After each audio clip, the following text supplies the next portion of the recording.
One day ವಿಶ್ವಕಪ್ ಪಂದ್ಯಗಳು ಬೆಂಗಳೂರಿನಿಂದ ಶಿಫ್ಟ್ ಆಗಿದೆ. ಚಿನ್ನಸ್ವಾಮಿ ಕಾಲ್ತುಳಿತ ದುರಂತದ ಎಫೆಕ್ಟೇ ಅದಕ್ಕೆ ಕಾರಣ. 2025ರ ಐಸಿಸಿ ಮಹಿಳಾ ವಿಶ್ವಕಪ್ ವೇಳಾಪಟ್ಟಿ ಚೇಂಜಸ್ ಆಗಿದೆ. ಒನ್ ಡೇ ವಿಶ್ವಕಪ್ ಏಕದಿನ ವಿಶ್ವಕಪ್ ಪಂದ್ಯಗಳು ಈಗ ಸ್ವಲ್ಪ ಬದಲಾವಣೆ ಆಗಿದೆ. ಚಿನ್ನಸ್ವಾಮಿ ಕಾಲ್ತುಳಿತ ದುರಂತದ ಎಫೆಕ್ಟ್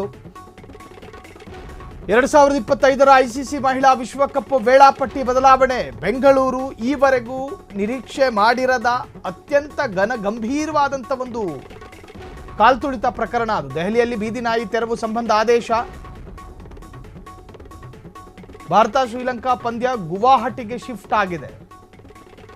ಗುವಾಹಟಿ, ಇಂಗ್ಲೆಂಡ್ ದಕ್ಷಿಣ ಆಫ್ರಿಕಾ ಪಂದ್ಯವು ಗುವಾಹಟಿಗೆ ಶಿಫ್ಟ್ ಆಗಿದೆ. ಭಾರತ ನ್ಯೂಜಿಲೆಂಡ್ ಮ್ಯಾಚ್ ನವಿ ಮುಂಬೈಗೆ ಸ್ಥಳಾಂತರ. ನವ ಮುಂಬೈ. ಭಾರತ ಬಾಂಗ್ಲಾದೇಶ್ ಪಂದ್ಯವು ನವಿ ಮುಂಬೈಗೆ ಶಿಫ್ಟ್ ಆಗಿದೆ.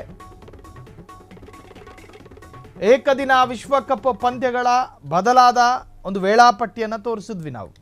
ಬೆಂಗಳೂರಿನಲ್ಲಿ ನಡೀಬೇಕಿದ್ದಂತಹ 5 ಪಂದ್ಯ ಮುಂಬೈಗೆ ಸ್ಥಳಾಂತರ ಆಗಿದೆ. ದೆಹಲಿಯ ಬೀದಿ ನಾಯಿ ತೆರವು ಸಂಬಂಧ ಆದೇಶ. ಭಾರತ ಶ್ರೀಲಂಕಾ ಪಂದ್ಯ ಗುವಾಹಟಿಗೆ ಶಿಫ್ಟು. ಇಂಗ್ಲೆಂಡ್ ದಕ್ಷಿಣ ಆಫ್ರಿಕಾ ಪಂದ್ಯವು ಗುವಾಹಟಿಗೆ ಶಿಫ್ಟ್ ಆಗಿದೆ. ಭಾರತ ನ್ಯೂಜಿಲೆಂಡ್ ಮ್ಯಾಚ್ ನವಿ ಮುಂಬೈಗೆ ಸ್ಥಳಾಂತರಗೊಂಡಿದೆ. ಭಾರತ ಬಾಂಗ್ಲಾದೇಶ ಪಂದ್ಯವು ನವಿ ಮುಂಬೈಗೆ ಶಿಫ್ಟ್ ಆಗಿರುವಂತಹ ವಿಚಾರ. ಒಟ್ಟಾರೆ ಕ್ರಿಕೆಟ್ ಪ್ರಿಯರಿಗೆ ಈ ಮಾಹಿತಿ ಬೇಕಿತ್ತು. ಆ ಮಾಹಿತಿಯನ್ನು ಕೊಡುವಂತಹ ಪ್ರಯತ್ನ ನಮ್ಮಿಂದ ಆಗಿದೆ. ಕ್ಷಣ ಕ್ಷಣದ ಸುದ್ದಿಗಳಿಗಾಗಿ ಫ್ರೀಡಂ ಟಿವಿ ಸಬ್ಸ್ಕ್ರೈಬ್ ಮಾಡಿ, ಲೈಕ್ ಮಾಡಿ ಹಾಗೂ ಫಾಲೋ ಮಾಡಿ. ಹೊಸ ಸುದ್ದಿಗಳ ನೋಟಿಫಿಕೇಶನ್ಗಾಗಿ ಬೆಲ್ ಐಕಾನ್ ಮೇಲೆ ಕ್ಲಿಕ್ ಮಾಡಿ.